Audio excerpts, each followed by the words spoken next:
Listo. Muy buenos días, chicos. El día de hoy iniciamos las asesorías de gastro y vamos a empezar con el primer segmento, que es lo relacionado al esófago. Primero vamos a ver lo que es ERGE. ERGE, sus siglas significan enfermedad de reflujo gastroesofágico. Entonces, aquí está el índice. Siempre vamos a buscar empezar con conceptos anatómicos, fisiológicos y patológicos para poder diferenciar lo normal de lo patológico y recordar un poco de la fisiología del tracto gastrointestinal. Luego vamos a ver un poco de epidemio, fisiopato, diagnóstico, la terapéutica desde un punto de vista integral y complicaciones de la enfermedad. Entonces, algunos conceptos anatómicos. Nosotros tenemos que el esófago, bueno, es un tubo hueco, el cual en la parte superior, como pueden ver acá, tiene un esfínter esofágico superior y abajo un esfínter esofágico inferior. Entonces, podemos ver que el esfínter esofágico superior tiene un músculo estriado, que es un músculo voluntario que nosotros controlamos. Cuando se abre este esfínter esofágico superior al momento de la deglución para dar paso del bolo alimenticio de la boca hacia el esófago. Y bueno, luego tenemos el esfínter esofágico inferior, que tiene el músculo liso, que ese sí es involuntario, nosotros no lo controlamos. ¿Y cuándo va a abrirse este esfínter esofágico inferior? Al momento en que el esófago quiere vaciar el contenido alimenticio en el estómago y que así siga todo el proceso de la digestión. Entonces, como ustedes pueden ver, esto es muy importante que lo recuerden. En lo que es la inervación, vamos a puntualizar en el esfínter esofágico inferior. Esto ha venido en pregunta de examen, justamente en mi rotación, me acuerdo. Entonces, ¿qué nervio aquí es importante en la inervación? El nervio vago. El nervio vago, que está de celestito, va a promover la relajación de este esfínter esofágico inferior. O sea, lo contrario a estar contraído, sino relajado, aperturado. ¿Ok? Gracias a que va a estimular la liberación de BIP y de óxido nítrico en lo que es el músculo liso, que está en el esfínter esofágico inferior, y de esa manera se va a relajar. ¿Ok? Luego de esto, tenemos, también importante mencionar, esta es una pregunta que varias veces hacen en los exámenes, en los pasitos, en la práctica clínica. Los doctores preguntan, ¿y cuál es la barrera antirreflujo? La que me protege de ese reflujo gastroesofágico. El ligamento frenoesofágico, el esfínter esofágico, que es el más importante y es el protagonista de esta patología, la crura diafragmática y el ángulo de His, que está entre el esfínter esofágico inferior y el antro y el cardias, perdón, del estómago. Este de acá. ¿Ok? Esa es la barrera antirreflujo. Y bueno, algunos conceptos importantes para saber, nosotros tenemos un reflujo gastroesofágico fisiológico. Otra pregunta típica de examen, ¿no? ¿Cómo se define un reflujo gastroesofágico fisiológico? Es que es asintomático, es decir, no te va a causar ninguna molestia, ningún ardor, eructos, no te debe causar nada de esos síntomas. Y son menos de 50 episodios de reflujo en 24 horas. Normalmente dura 7 segundos y se dan postprandial, es decir, después de comer, sobre todo después de comer comidas grasosas, de consumir bastante alcohol. ¿Ok? En cambio, el patológico ya llega a ser sintomático. Te puede causar ardor retroesternal, esa sensación de regurgitación, dispepsia, eructos, y se define como más de 50 episodios de reflujo en 24 horas. Hay injuria tisular del esófago que puede ser macroscópica, que la podemos ver mediante endoscopía, o microscópica mediante biopsia. Ya, eso también es importante que diferencie.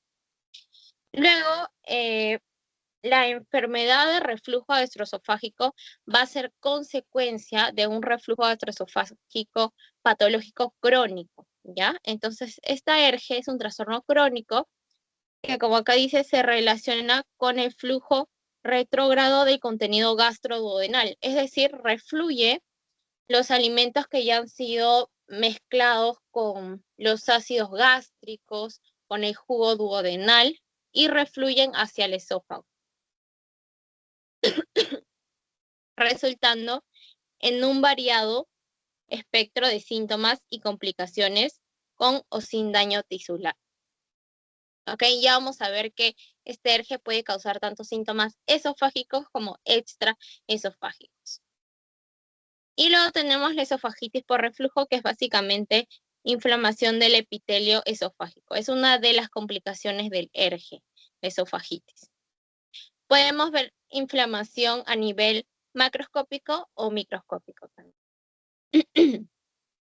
Y bueno, en la epidemiología hay una mayor relación en lo que son mujeres. La patología es más frecuente, es la patología más frecuente del esófago. Y dentro de sus complicaciones tenemos la ulceración esofágica, que puede causar una hemorragia digestiva alta, la estenosis esofágica, el esófago de Barrett, que es una metaplasia intestinal, es una de las lesiones precancerosas que te puede llevar a un adenocarcinoma de esófago. Y también, bueno, la hemorragia digestiva alta, ¿no? Que es en menos del 1%. De estas, ustedes pueden ver que la complicación con más porcentaje es la de esófago de Barrett. Ya, a mí me gusta bastante este esquema porque explica de manera detallada la fisiopatología, que es, en este tema, es una de las que más preguntan, ¿no? Los mecanismos. Ahora, aquí hay que dividir entre la falla en los mecanismos defensores. Ya hemos visto cuál es la barrera antirreflujo, está muy relacionada en la fisiopatología. Y por otro lado, tenemos los factores agresores que pueden aumentar o pueden aparecer durante el curso de la enfermedad. Entonces, lo que son los factores defensores, hay una falla en la barrera antirreflujo. Sobre todo, hay una disfunción del esfínter esofágico inferior. ¿Ya? Yo les dije que este es el protagonista, el esfínter esofágico inferior. Entonces, ¿qué va a pasar? Yo les dije que cuando el alimento va a pasar del esófago hacia el estómago, se va a vaciar, el esfínter esofágico se abre, se relaja, permite el paso del alimento y después de eso se tiene que cerrar. ¿Para qué? Para evitar el reflujo del contenido del estómago hacia el esófago, ¿no? O sea, lo normal es que se cierre, que se contraiga. Pero ¿qué pasa? En el ERGE hay una relajación transitoria del esfínter esofágico inferior, o sea, se va abriendo. Así, en vez de estar cerrado en ese momento, como que tiene relajaciones transitorias. Y esto es justamente después de comer, ¿no? Y duran entre 10 a 60 segundos estas relajaciones transitorias. Esto se le conoce como una hipotonía del esfínter esofágico inferior, es decir, que no tiene la suficiente fuerza muscular para contraerse. Y hablamos de hipotonía cuando el tono del esófago, del esfínter esofágico inferior es menos de 100 milímetros de mercurio. Lo normal es de 10 a 20 ya, por si les preguntan, a veces algunos autores preguntan. Y se dice hipotonía del esfínter esofágico inferior cuando su tono está a menos de 10. ¿Ok? Otra causa de la disfunción del esfínter esofágico inferior es cuando hay una presión intraabdominal aumentada y es mucho mayor que la presión del esfínter esofágico inferior. Esto puede ser, por ejemplo, por un factor anatómico, que es la hernia hiatal tipo 1, donde aumenta la presión gástrica abdominal y disminuye la presión del esfínter esofágico inferior. U otro factor puede ser la obesidad. Por eso en el tratamiento de LERG hay una parte donde se dice modificaciones del estilo de vida. En caso el paciente tenga sobrepeso u obesidad, tiene que bajar de peso, ¿no? Sí o sí. Ya. Esto es el principal mecanismo, ¿ya? La disfunción del esfínter esofágico inferior. No se olviden. Ya. Luego tenemos la falla en el clearance esofágico. Ya, el clearance esofágico es un mecanismo de defensa en el cual mi esófago va a depurar el ácido que esté en contacto con la mucosa esofágica. ¿Por qué? Porque ustedes saben que naturalmente hay un reflujo gastroesofágico fisiológico. Entonces, lo que hace el clearance esofágico es limitar el contacto del material refluido con la mucosa esofágica, como que barre a ese ácido, lo devuelve para abajo, ¿ok? Y está conformado por el peristaltismo y la salivación. ¿Qué es lo que va a hacer el peristaltismo? Depurar el volumen, ¿no? O sea, depurar el contenido que refluye, el ácido que refluye.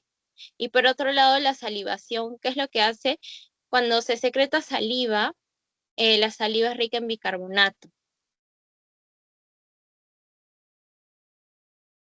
¿Y qué hace el bicarbonato? Neutraliza el ácido, ¿ok? Entonces, esos son los dos mecanismos del clearance esofágico que en un ERGE están disminuidos. ¿Ya? Otra falla en otro mecanismo protector. Y bueno, aquí básicamente resistencia tisular son mecanismos de defensa también como la capa de moco, bicarbonato, las uniones intercelulares, pero sobre todo aquí resalto el flujo sanguíneo, ¿no? El flujo sanguíneo lo que ayuda es reparar el epitelio dañado. Y el epitelio se puede dañar por ese constante reflujo gastroesofágico, ¿no? Ya crónico. Entonces, si se daña, ahí el flujo sanguíneo siempre es muy importante para reparar cualquier tejido que haya sufrido un daño. Pero ¿qué pasa? Que el flujo sanguíneo disminuye en lo que son, por ejemplo, pacientes adultos mayores. ¿Por qué? Por un proceso de aterosclerosis, ¿no? O en pacientes con dislipidemias que tienen aterosclerosis a temprana edad. Y luego tenemos el vaciado gástrico, el vaciamiento gástrico retardado, que puede deberse a una estenosis antropilórica, o sea, antropilórica más o menos a este nivel, ¿no? Antropilórica. Entonces, si el estómago se demora en vaciar su contenido al duodeno, va a quedar retenido en el estómago. ¿Y cuál es un signo de estenosis antropilórica? Vómitos después de más de 6 horas post almuerzo, post cena, post desayuno. Y eso no es normal porque se supone que después de 6 horas ya se debe haber hecho una correcta digestión, ¿no? Por eso si les ponen un caso clínico donde en la clínica aparezca que un paciente después de 6, 7 horas empieza a vomitar el contenido alimentario, este es un signo de estenosis antropilórica, ¿no? Y un factor de riesgo para ERGE. Y por eso explica también que en el tratamiento del ERGE, a veces como segunda o tercera línea se dan procinéticos, que son medicamentos que estimulan el vaciado gástrico. Ya, esto también es importante que se lo sepan. Siempre viene una o dos preguntas de acá. Sí o sí les va a venir una o dos preguntas, que son los agentes que aumentan la presión del esfínter esofágico inferior y los agentes que disminuyen la presión esofágica inferior, ¿no? Estos son los más relacionados, algunos, con el desarrollo del ERGE, ¿no? Por ejemplo, el consumo alto en grasas, chocolate, etanol, menta, algunos medicamentos, algunos agentes como el óxido nítrico que vimos, que es estimulado por el nervio vago y causa una relajación del esfínter esofágico inferior, y algunas hormonas, ¿no? Algunas hormonas que están relacionadas sobre todo con un vaciamiento gástrico retardado. Ya. Y en factores agresores, bueno, está básicamente los componentes del líquido que refluye, ¿no? El líquido que refluye, dijimos que puede ser componente gástrico o gastroduodenal. Entonces, en el jugo gástrico nosotros tenemos ácido clorhídrico, pepsina. En el jugo duodenal tenemos ácidos biliares, enzimas pancreáticas. Luego tenemos algunos medicamentos que disminuyen la presión del esfínter esofágico inferior. Les mostré arriba. Los barbitúricos, el diazepam, los narcóticos, atropina. Algunos Hay factor anatómico de la hernia hiatal, que ya les mencioné antes, y el alcohol y el tabaco y una dieta alta en grasas, ¿no? Que disminuye la presión del esfínter esofágico inferior y la amplitud de la onda peristáltica. O sea, retarda la peristalsis, que es un mecanismo del clearance esofágico, no se olvide. Sobre todo de acá es importante que se sepan la falla en mecanismos de factores defensores 1, 2, ese cuadrito celeste. Bueno, los factores agresores, ¿no? Que no son, que son sencillos de aprender. Y acá les traje este esquemita donde lo edité un poquito al que estaba en el PPT para completarlo con algunos datos. Y es para que ustedes como que de forma macro vayan explicándose a sí mismos cómo es el mecanismo fisiopatológico, ¿no? ¿Qué es lo que falla? ¿Qué es lo que aumenta? ¿Qué es lo que disminuye? Y de esa manera, mediante el Active Recall, pues ustedes vayan practicando y repasando y retengan y fijen conceptos de la fisiopatología del hernia. Ya. Dentro de lo que es diagnóstico, bueno, en diagnóstico siempre es importante incluir la parte clínica, exámenes auxiliares y bueno, si es necesario una endoscopía, una manometría, de acuerdo a determinadas indicaciones, ¿no? Entonces, en la clínica vimos al inicio que el ERGE tiene una clínica bastante variada, pero se separa en lo que es, se divide en lo que son síndromes esofágicos y síndromes extraesofágicos. Entonces, en los síndromes esofágicos tenemos el principal, el síndrome de reflujo típico. Bueno, esto que incluye la pirosis es esa sensación de ardor retroesternal. No hay que confundirlo con ese dolor torácico que es de origen cardíaco, ya son dolores distintos, es como un ardor. Luego, la pirosis es el síntoma más frecuente entre los pacientes con sospecha de ERGE. Luego, la regurgitación, esa sensación de que refluye la comida y que incluso llega hasta la boca, ¿no? Es el signo más específico de ERGE. Luego tenemos la dispepsia, que es ese disconfort en mi abdomen superior, y los eructos. También tenemos síndromes con lesión esofágica. Ya, estos de acá son las complicaciones del ERGE, ¿no? Y podemos diferenciarlas mediante signos clínicos como los que están acá, con este signo de alerta, peligro. Cuando sospechamos de esofagitis es porque el paciente ya tiene dolor al pasar. Esta es la odinofagia. Cuando hay una disfagia intermitente, es decir, dificultad para pasar, puede ser sospecha de estenosis péptica. Cuando hay baja de peso, esto nos puede hacer sospechar en una lesión premaligna o maligna, ¿no? Esófago y Barrett, adenocarcinoma esófago, por ejemplo. Y cuando hay úlceras esofágicas, estas pueden sangrar y causar una hemorragia digestiva alta, ¿no? Manifestarse con hematemesis. Estos signos clínicos son indicación de que el paciente tiene que ser sometido sí o sí a una endoscopia. Y bueno, en los síndromes extraesofágicos tenemos lo que son el síndrome de la tos por reflujo, que es el síndrome extraesofágico más común, pero en verdad este, es como que un diagnóstico de descarte, ¿no? Porque cuando un paciente tiene tos crónica, tú primero piensas o en una causa respiratoria o en segundo lugar en una causa cardíaca, ¿no? Entonces tienes que ir descartando un montón de patologías para recién correlacionarlo con un síntoma extraesofágico secundario a ERGE. ¿Ok? Luego, en otros síndromes extraesofágicos tenemos síndrome de asma por reflujo, de laringitis y de erosión dentaria. Esto sí te preguntan, sobre todo las asociaciones establecidas. Las asociaciones propuestas, también es importante que lo sepas, pero sobre todo las establecidas. En las propuestas están la faringitis, sinusitis, fibrosis idiopática, pulmonar, otitis media reforma. Ya. Ya dijimos que dentro de las indicaciones de endoscopía están, por ejemplo, los síntomas, los signos de alarma que acabamos de ver.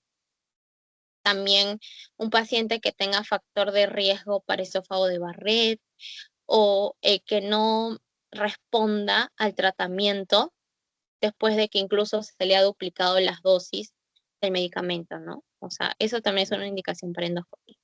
Y bueno, aquí la clasificación que usamos es la clasificación de Los Ángeles.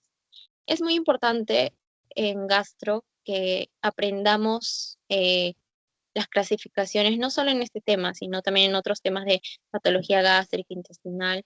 ¿Por qué? Porque, bueno, los que ya han llevado gastro, seguro han tenido la oportunidad de entrar en endoscopías, colonoscopías, y los que van a llevar, seguro la van a tener.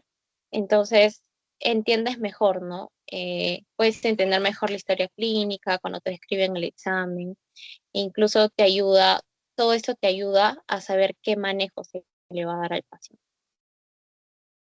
y qué tan severa es la enfermedad. Entonces, en la clasificación de Los Ángeles, el grado A, se menciona que hay una o más lesiones de la mucosa esofágica menor o igual a 5 milímetros de longitud, que no se extienden entre la parte superior de dos pliegues de mucosa. Los pliegues de mucosa son, como decir, esto, ¿no? Entonces, por ejemplo, acá hay una lesión, ¿no? Acá hay otra lesión, ¿no? Pero son lesiones aisladas, menos de 5 milímetros y que no son continuas. Luego tenemos la B, que es una o más lesiones mayor a 5 milímetros y que tampoco se continúan en dos pliegues de mucosa, ¿no? Por ejemplo, acá, acá, acá. Luego, la clasificación grado C es una o más lesiones de la mucosa que se extienden, que se continúan en dos pliegues de la mucosa, pero afectan menos del 75% de toda la circunferencia del esófago.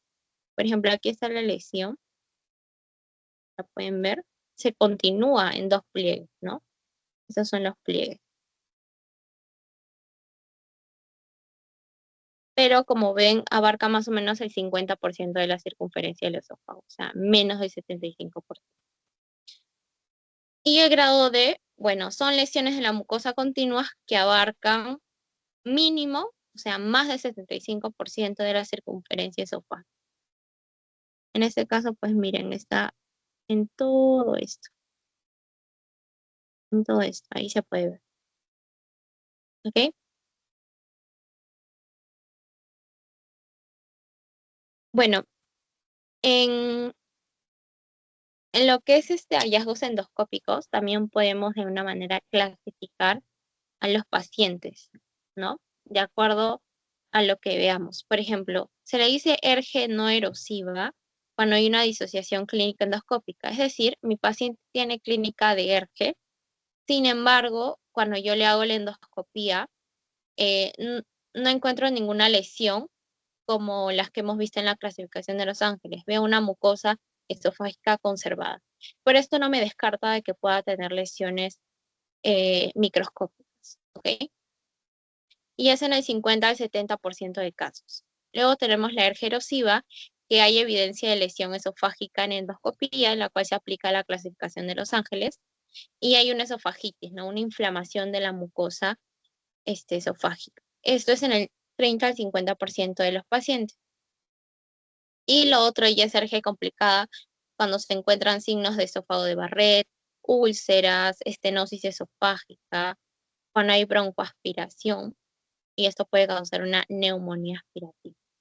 Es decir, que el contenido del esófago pasa a la tráquea, ¿no? El contenido alimentario pasa a la tráquea y el paciente se aspira. Ya. Siempre que se hace endoscopía, se encuentra alguna lesión, es importante biopsiar, ¿ok? ¿Por qué? Porque en la cascada que ven acá, en este como flujograma que se ve acá, se puede apreciar cómo es el progreso y la evolución de un ERGE, sobre todo cuando no es controlado, ¿no? Diagnosticado al tiempo. Entonces, todo empieza con un reflujo gastroesofágico patológico que se cronifica y se convierte en ERGE. Esto progresa una esofagitis de reflujo, que es la inflamación de la mucosa esofágica, que en términos histológicos es una necrosis coagulativa del epitelio escamoso no queratinizado. Por ende, el epitelio de mi esófago es un epitelio escamoso no queratinizado. Luego, esto puede progresar a una metaplasia intestinal, que se le conoce como esófago de Barrett, ¿ya? Cuando te digan metaplasia intestinal es lo mismo que esófago de Barrett. Y cuando te pregunten, ¿qué es un esófago de Barrett en términos microscópicos? Una metaplasia intestinal. La metaplasia intestinal, como se acordarán en patología 1, que es una adaptación celular, es resultado de la exposición crónica a un agente nocivo. Entonces, mis células lo que van a hacer es reprogramarse y empezar a convertirse en una nueva línea celular que sea más resistente a ese agente nocivo. En este caso, el epitelio escamoso es reemplazado por un epitelio cilíndrico intestinal, que son las células caliciformes, que son el epitelio normal intestinal, ¿no? Como lo dice su nombre. Entonces, esa es la metaplasia intestinal del esófago de Barrett. El epitelio escamoso se transforma en un epitelio cilíndrico intestinal. Y esto luego puede progresar a una displasia. La displasia ya es una lesión premaligna que puede ser de alto grado o bajo grado. Y finalmente llegar a un adenocarcinoma. ¿Ya? Este, por ejemplo, en esta imagen se ve bien bonito como un epitelio escamoso de certificado no queratinizado, que es del esófago, no se olviden. Esto también les encanta preguntar a los doctores a veces, la parte histológica. ¿Cómo va a sufrir una metaplasia intestinal, ¿no? ¿Dónde está? Allá, acá, todo esto. Miren, hasta acá es escamoso, ¿no? Pero ya de la línea verde para abajo, ya todo esto es un epitelio intestinal. Ya, esa es la metaplasia. O esófago de Barrett. Ya, luego en diagnóstico también tenemos otras pruebas funcionales, que son la pH-metría. Este es el gol estándar. La verdad que nunca he visto o escuchado que hagan una pH-metría. En mi rotación gástrica, la verdad que nunca pude ver. Si ustedes tienen la oportunidad, pues pregúntenle a su doctor si en el hospital al que vayan hacen, ¿no? Porque ese es el gol estándar y es básicamente ponerle un dispositivo en la parte inferior del esófago, en la zona del esfínter esofágico inferior más o menos, donde se monitorice el pH en 24 horas, ¿no? E identificar si hay un reflujo ácido. La impedanciometría reconoce y diferencia el ácido. Ahora vamos a resaltar. pH-metría gol estándar, no se olviden. Luego la impedanciometría y luego tenemos la manometría esofágica. Ya, la manometría esofágica, por favor, no se olviden, es la prueba diagnóstica, de apoyo diagnóstico que identifica problemas motores del esófago. Justamente vamos a mencionarla muchas veces cuando veamos después de esto trastornos motores del esófago. ¿Ya? Mide presiones. ¿En qué me ayudaría en el caso de un paciente con ERGE? Acuérdate que el esfínter esofágico inferior es hipotónico, es decir, su presión es menos de 10 milímetros de mercurio. Entonces, lo más probable es que un paciente con ERGE, que se le someta a una manometría esofágica, pues se le encuentre un esfínter esofágico inferior hipotónico y una disminución de la amplitud del peristaltismo, porque acuérdate que el peristaltismo, como parte del clearance esofágico, también está disminuido, ¿ok? Entonces, esto también te podrían preguntar. Hallazgos de manometría esofágico en un paciente con ERGE. Ya, y esto también es muy importante, recordar el diagnóstico del esófago de Barrett, que se requiere de un criterio endoscópico y de un criterio histológico. A nivel de la unión esófago-gástrica, hay también un cambio de epitelio, ¿no? El epitelio pasa de ser escamoso a ser un epitelio columnar. Estas se llaman las líneas Z, ¿ya? La unión escamo-columnar, que no es más que la unión esófago-gástrica. El esófago se une con el cardias del estómago. Entonces se supone que deben estar al mismo nivel. Pero ¿qué pasa? cuando existe un esófago de Barrett, o sea, una metaplasia intestinal, esta unión escamocolumnar asciende. Asciende por encima de la unión esófago-gástrica. ¿Por qué? Porque parte del esófago va a sufrir metaplasia intestinal, ¿ok? Entonces, eso en términos endoscópicos lo podemos ver como un tejido rojo salmón. Tejido rojo salmón, perdón. Rojo salmón, ¿ya? Entonces, cuando yo hablo de criterios endoscópicos, uno puede ser el tejido rojo salmón y otro puede ser que la unión escamocolumnar o línea Z ascienda por encima de la unión esófago-gástrico. ¿Ok? Cualquiera de esos dos son criterios endoscópicos.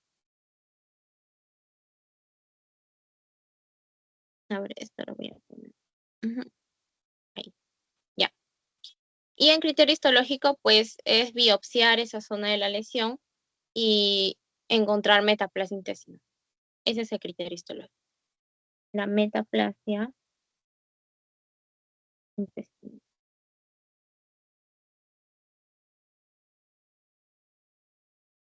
Ya, ya casi terminando con esto. Ya. En lo que es tratamiento, ¿cuáles son los objetivos del tratamiento de un paciente con alergia? Aliviar los síntomas, que esa pirosis, esa tos, esa regurgitación vayan remitiendo con el tratamiento farmacológico y modificación de estilo de vida. Mejorar lesiones de la mucosa esofágica, prevención de recurrencias y prevención de complicaciones, ¿no? Como ya las hemos visto, sobre todo el esófago de Barrett, que te puede llevar a un cáncer. Entonces, bueno, como les comenté al inicio, en lo que es tratamiento es muy chévere pues basarse en estos algoritmos y aprender a leerlos, ¿no? Yo también les voy a enseñar a leerlos porque al inicio es como que no sabes ni por dónde empezar. Entonces, poco a poco ir pudiendo analizar estos algoritmos. Todo parte de acá. Un paciente que viene a mi consulta por síntomas sospechosos de ERGE, entonces aquí debo discriminar bien. ¿Tiene síntomas de alarma, sí o no? Si sí tiene, ya sabes que la indicación de frente es una endoscopia. Si no tiene, tienes que darle un tratamiento empírico. Aquí está, tratamiento empírico. ¿Qué significa un tratamiento empírico? Es decir, darle un tratamiento farmacológico sin hacer mayores pruebas, sin hacer una endoscopía, sin hacer una pHmetría, porque clínicamente mi paciente está con un ERGE. Entonces, hacerle las modificaciones de vida correspondientes que ya vamos a ahondar más en la siguiente diapositiva y dar el tratamiento empírico que, al menos en Perú, siempre la primera línea son inhibidores de la bomba de protones, ¿no? A la cabeza, el que todos conocemos, es el omeprazol. Se supone que hay que darle primero una dosis estándar de 4 a 8 semanas. Ya puede variar, eso ya es criterio del médico. Ahora, luego de ese tiempo, el paciente debe regresar a la consulta y preguntarle cómo va con sus síntomas, ya han remitido, han disminuido. Si no ha habido una remisión, duplico mi dosis. ¿Ya? Y esa ha sido una de las preguntas que les puse. O sea, no es que de frente le voy a estar agregando más medicamentos, no, sino que con ese mismo IBP duplico mi dosis y se los doy por 4 a 8 semanas y luego le vuelvo a evaluar la remisión. Si ya hubo remisión, eh, bueno, valorar si se debe o no retirar el tratamiento o darle un tratamiento de mantenimiento. Y si no ha habido remisión, importante hacerle una endoscopía o también valorar agregarle otro medicamento como un inhibidor este, receptor histaminérgico tipo 2 o agregarle un procinético, ¿no? Y bueno, ya si no responde, en ese caso ya sabemos que es una indicación para endoscopía, ¿no? El que no responde al tratamiento farmacológico. Por otro lado, si es que mi paciente viene con síntomas de alarma, le hago una endoscopía. Y bueno, ahí el tratamiento es de acuerdo a los hallazgos, de acuerdo al hallazgo em, histológico, pero casi siempre el tratamiento que se le dé se le acompaña de tratamiento farmacológico, ¿no? Sobre todo para el manejo de los síntomas diarios. Y bueno, acá la diferencia con el otro algoritmo es que básicamente cuando le das el tratamiento empírico por 4 a 8 semanas y no hay respuesta, aquí también te da otras opciones, ¿no? Optimizar el tratamiento con IVP, o sea, duplicar las dosis, insistir, preguntar al paciente, ya está tomando los fármacos, pero está haciendo las modificaciones de estilo de vida, porque imagínate que ya estoy tomando mi omeprazol, pero sigo tomando altas cantidades de alcohol, sigo comiendo dietas con mucha grasa. Entonces, una cosa se tiene que complementar con la otra.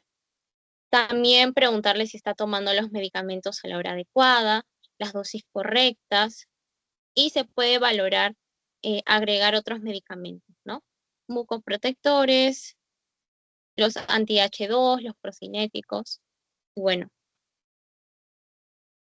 eso es lo que quería añadir a diferencia del otro algoritmo que no lo mencionaba.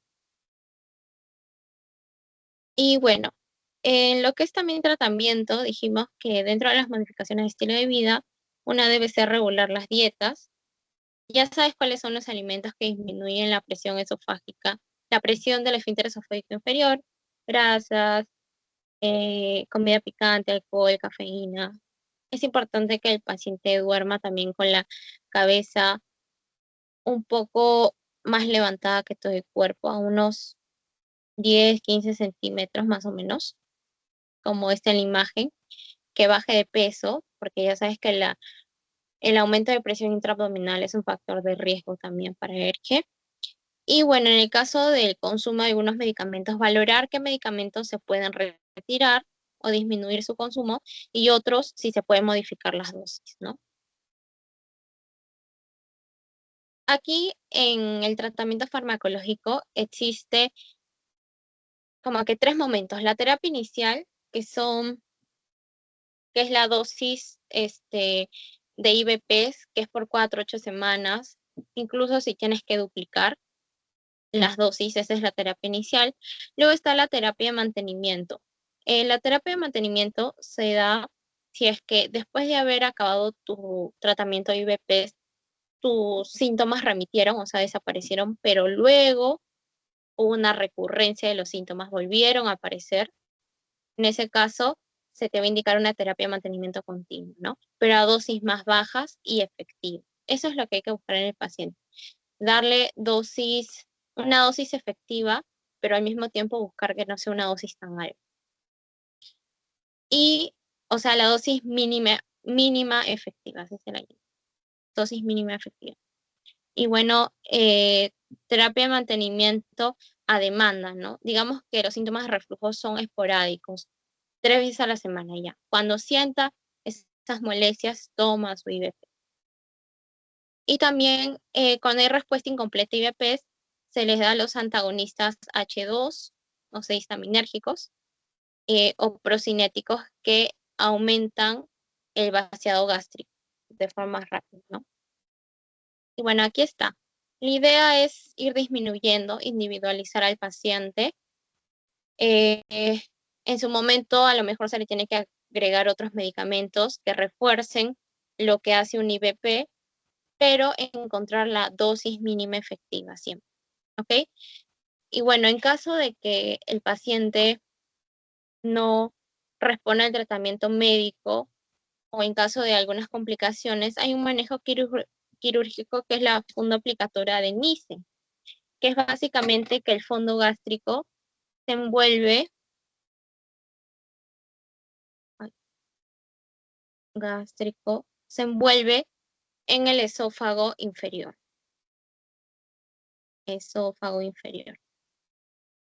para que de esa manera se estreche el esfínter esofágico inferior, ¿no?